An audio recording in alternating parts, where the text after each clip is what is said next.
Welcome to Postcards, a brief look at people, places, the arts and curiosities from around the world. On today's program, top quality art and antiques for sale at Barda's annual fair. Every little girl's dream doll, Barbie, gets a glamorous makeover by Europe's top designers. A special exhibition to mark the centenary of the death of one of the most famous figures of the Victorian era. A unique collection of gold, silver and mosaics bequeathed to Britain by Californian businessman Sir Arthur Gilbert. And nestled in a sleepy seaside village in Britain, the biggest marine science centre in Europe. But first up, Christie's auction house in London was transformed into a shrine last week. A shrine to the worship of one club, Manchester United. Devotees of the famous English football club from around the world could bid in person or via TV for pictures like this of the stars that have played over the years for Manchester United, the current European champions. This shirt, worn by Manchester and England star Bobby Charlton in the 1966 World Cup semi-final against Portugal, was expected to be the biggest attraction. England went on to win the championship. But in fact, these boots, worn by today's Manchester star David Beckham, were the biggest attraction. Tipped to fetch $1,600 US, they went for over $22,000. These two pairs of goalkeeper Peter Schmeichel's gloves were snapped up by a fan for just over $1,000, double the expected price. Auction houses are realising that football shirts, programs and medals are pieces of history that can bring in money as readily as fine art. But not all the items carry big price tags. Christie's is also able to offer cheaper items, realising that there's young people coming into the collector's market now. The sale wasn't just for Manchester United fans though. This shirt was worn by Italian striker Luigi Colossi in the 1938 World Cup final against Hungary, where he scored twice. Demand was high for players' medals, shirts and caps from the domestic British football scene too. This Ireland international cap from the 1962-63 season fetched $2,024, double the asking price. Football sales like this look like being permanent fixtures on the auction calendar, as long as people remain passionate about the game and want to own a part of its rich history. The Antiques and Fine Arts Fair dispels the popular cliché of antiques as dusty pictures and rickety furniture stuck at the back of a dingy shop.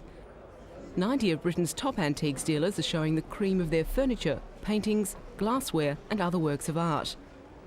It's a very international fair which attracts not only the local English market, but the American and European. Much of the furniture, ceramics, textiles and paintings are laid out in finished interiors. And the interior design theme is a thread running through the series of talks, dinners and events taking place.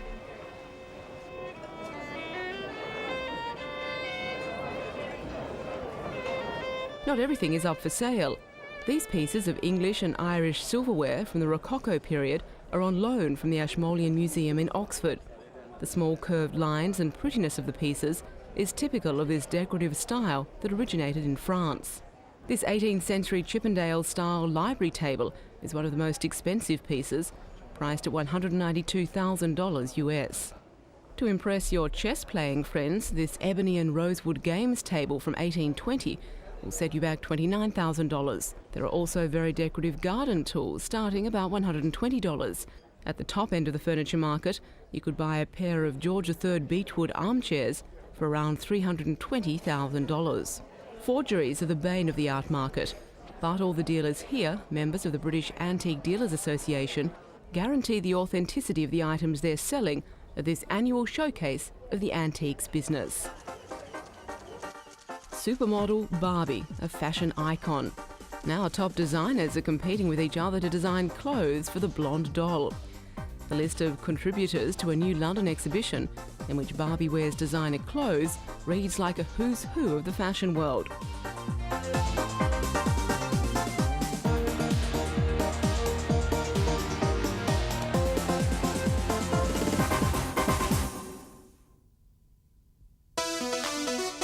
Barbie wears Alexander McQueen.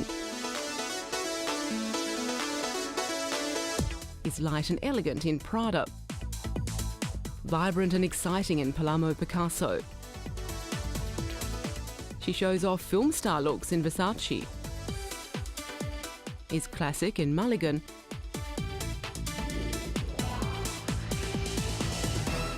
and spices it up in posh Maria Grushvogel. But Barbie is also a much maligned and sometimes controversial figure. Parents and feminists are not always keen to see her as a role model. Barbie is adventurous in Paul Smith.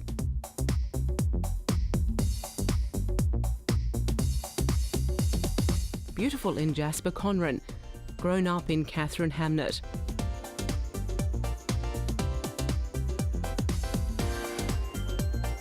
So many talents, so many looks, it must be hard to choose a favourite.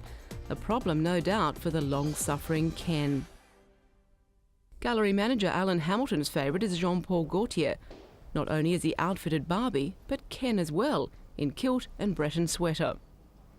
Gaultier also bored Barbie up to the minute with body piercing. When the exhibition at Proud Galleries closes, the collection will be sold at auction to raise money for the Elton John AIDS Foundation.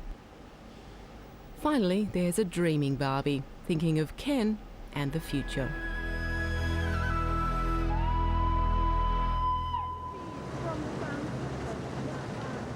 London turned on its best weather to unveil a very public piece of artwork in a very public place.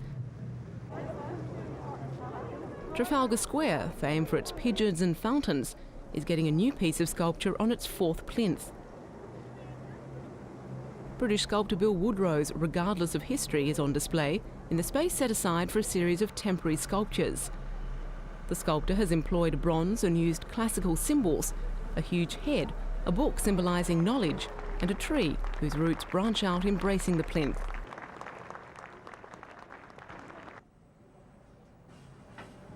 "30 pieces were cast separately and fixed together like a giant jigsaw puzzle. Regardless of History weighs 11 tonnes and towers 7 metres above the plinth. The challenge was to marry the new work with the existing statues in the square. Woodrow says his piece nicely enters a dialogue with them.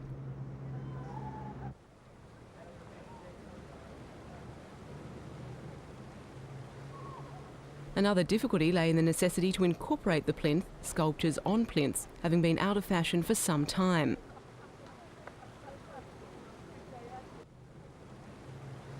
Regardless of History will remain in the space until the autumn.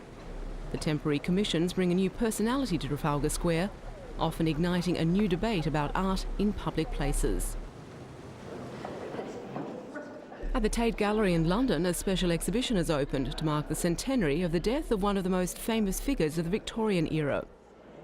John Ruskin was a critic of art and society. His writings are credited with influencing Gandhi and Tolstoy. But it is his role in promoting the art of his time that is being remembered here.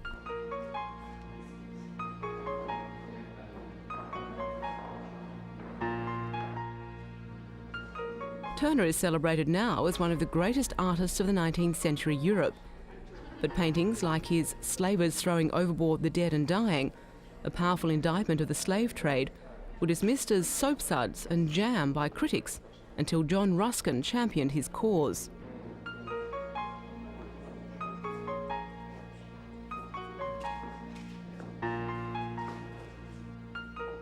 Ruskin also defended the pre-Raphaelite painters, so called because they wanted to get back to a principle of art that predated the Renaissance artist Raphael. Old-fashioned maybe today, this was the avant-garde of Victorian England. Ruskin travelled widely, and wherever he went, he sketched. Many of the drawings he made, particularly from trips to Switzerland and Italy, form part of the exhibition. His detailed drawings he made of the city of Venice, from small canal-side houses to the Grand Basilica of St Mark's, are particularly famous and form an important historical archive in themselves. 150 years later, the buildings have all been restored, and Ruskin's drawings were able to be used as historical records of what the buildings looked like. But it is as a critic and social commentator that Ruskin enjoys a worldwide reputation, anticipating what we today think of as a thoroughly modern concern, environmentalism. Somerset House, one of the great riverside houses in central London, has long languished as government offices full of tax files. Now it's set to become one of the greatest art centres in Europe. A unique collection of gold, silver and mosaics, conservatively valued at $240 million US, has been bequeathed to Britain by Californian businessman Sir Arthur Gilbert, who was born and brought up in London. It's a stunning collection.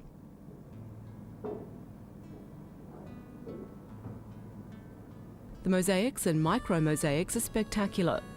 An all but forgotten art form, pictures are constructed entirely out of individual coloured pieces of stone and marble.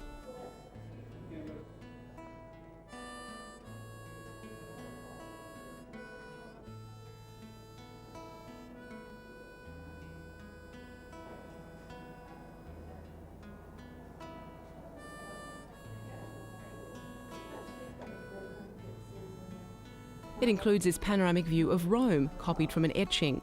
Unsigned, it was said to have taken 20 years to complete. From the grand statement to miniature craftsmanship, these 18th century gold boxes were made for European heads of state, including Louis XV, Napoleon and the Empresses of Russia.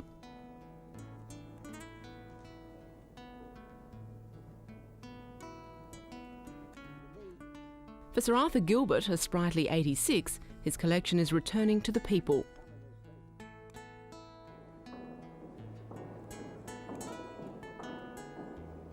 There are some very unusual objects on display, like this silver howdah or chair for riding on an elephant. And some magnificent and ornate timepieces.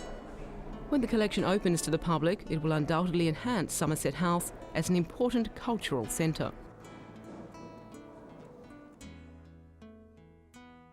A search spanning more than half a century ended this week in London when an oil painting, The Three Stages of Life, by German secessionist Leopold von Kalkreuth, was given back to a British family.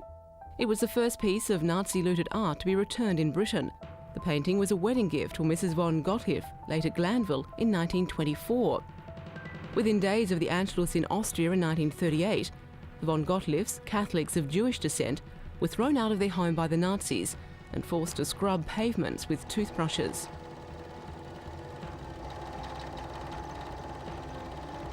Their possessions, including the painting, were seized. Ernest and Marietta were young children when their parents fled with them to Britain. They thought their mother's quest to recover the painting was lost in 1973, when authorities in Berlin told the family the deadline for restitution had expired in 1948.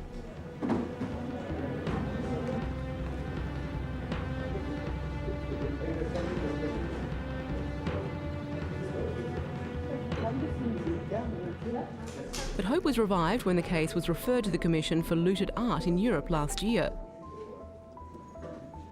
3 to 4 months were spent in research and obtaining all documentation.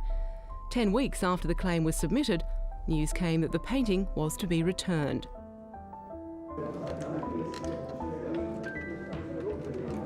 The Stages of Life had found its way into the Bavarian State Collection and is currently on loan to Britain's Royal Academy as part of its Art at the Crossroads exhibition. After the exhibition is shown at New York's Guggenheim Museum, the painting will be returned to its rightful owners. This will be the first painting that has been restituted in England. The British government is currently setting up an advisory committee to deal with similar claims on works of art in British museums and galleries.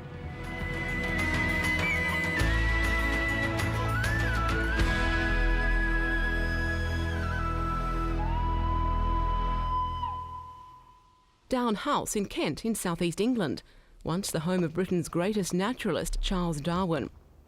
And along this path the famous scientist would stroll, wrestling with the concept of evolution, kicking these Kentish flintstones as he walked.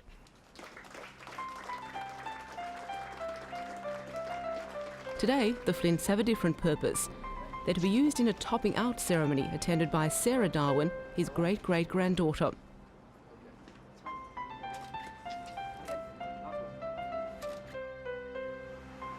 It's the completion of the highest point of Phase 1 of the Natural History Museum's radically new Darwin Centre.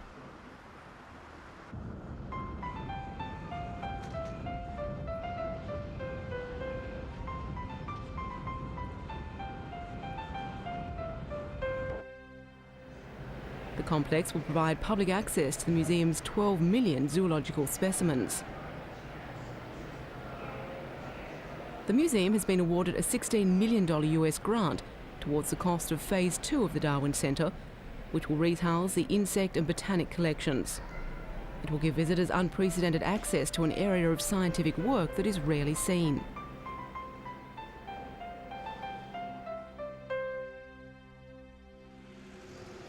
It could be any sleepy seaside village in Britain, but this complex, nestled between the island of Anglesey and the mainland of North Wales, is a centre for an important study of the world's oceans.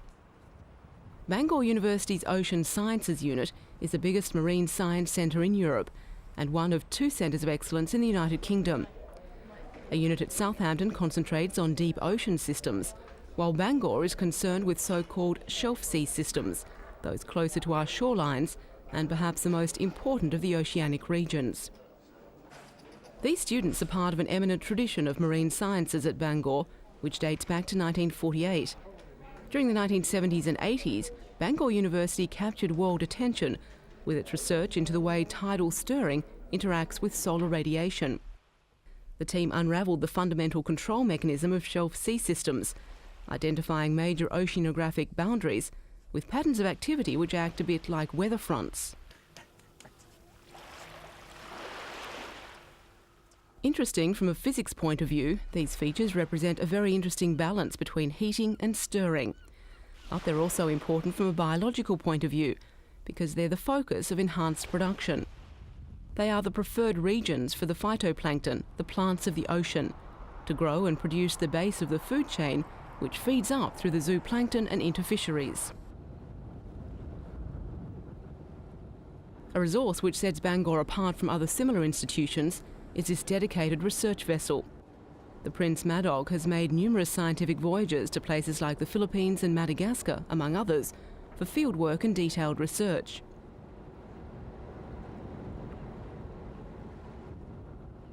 The university's demands on the 17-year-old vessel, though, have now outstripped its capacity.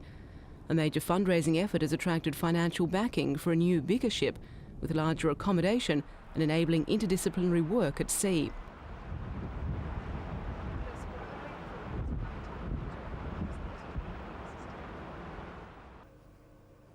Dr. John Turner has only recently returned from such a field trip to the world's equatorial region, where he discovered a devastation of coral reefs. Recent climatic fluctuations have caused widespread mortality of coral in the Caribbean, the Atlantic, Indian and Pacific Oceans through a process called bleaching. These are healthy reefs, brimming with marine life. The corals have microscopic algae living in their tissue, which photosynthesizes, producing food for the coral. The coral is the algae's host, and the two have a symbiotic relationship which forms the basis of the reef ecosystem. But when increased direct sunlight warms up the waters, the coral can become stressed. When the coral gets very stressed, the association between the algae and the animal breaks down, and the coral often gets rid of the algae. It expels them from the cells, and as a result of this, the coral loses the browny yellowy colour that it often has and becomes bright white.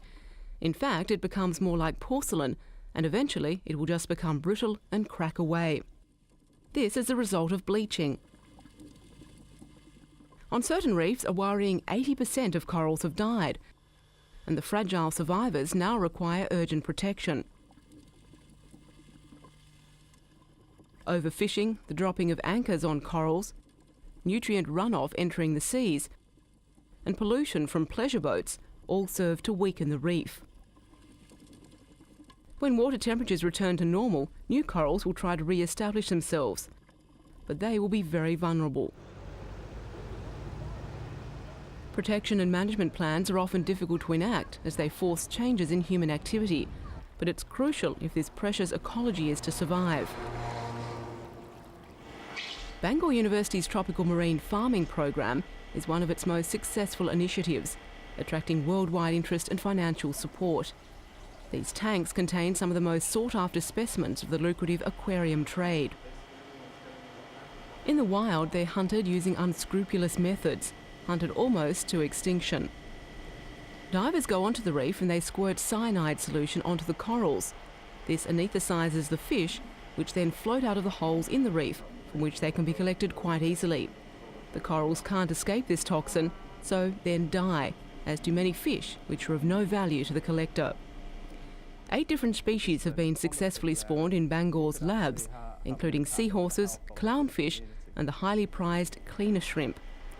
These fire-red species are the first ever to be bred in captivity. Natural marine conditions in the tropics are difficult to replicate in the lab. Bangor scientists have identified specialised feeds, optimum temperatures and light for the breeding of these rare creatures. They plan to share their findings at an international level, which will in turn protect vulnerable species in the wild.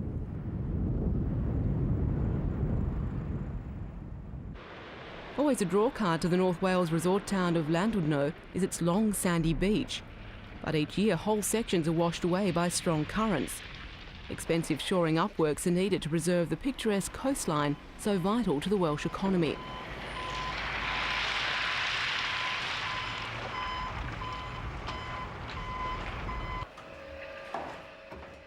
A wave machine is set in motion at Bangor University. By measuring the seabed's response to tidal movements, predictions can be made and management plans can be drawn up to protect our shifting coastlines.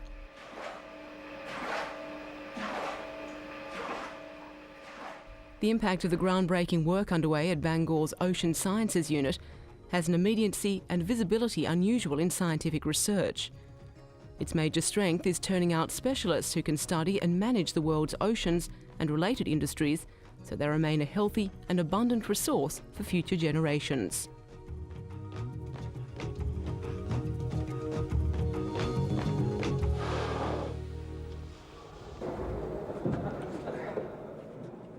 It's one of the world's most famous steam locomotives, and now Stephenson's rocket is returning to London.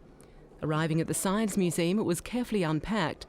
The rocket is to form the centrepiece of a new gallery dedicated to 250 years of technology and engineering history. It's not the first steam locomotive, as people sometimes think, but the first steam locomotive to demonstrate what steam power could do on the railways. Stephenson's rocket has been away from London for nearly 3 years, during which time it travelled to museums and exhibitions all over the world.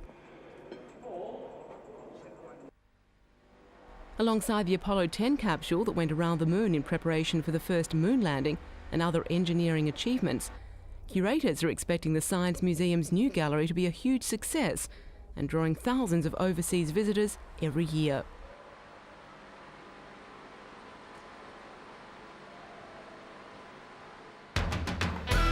And that's all for today. Join us again next time for a postcard look at interesting people, places and the arts.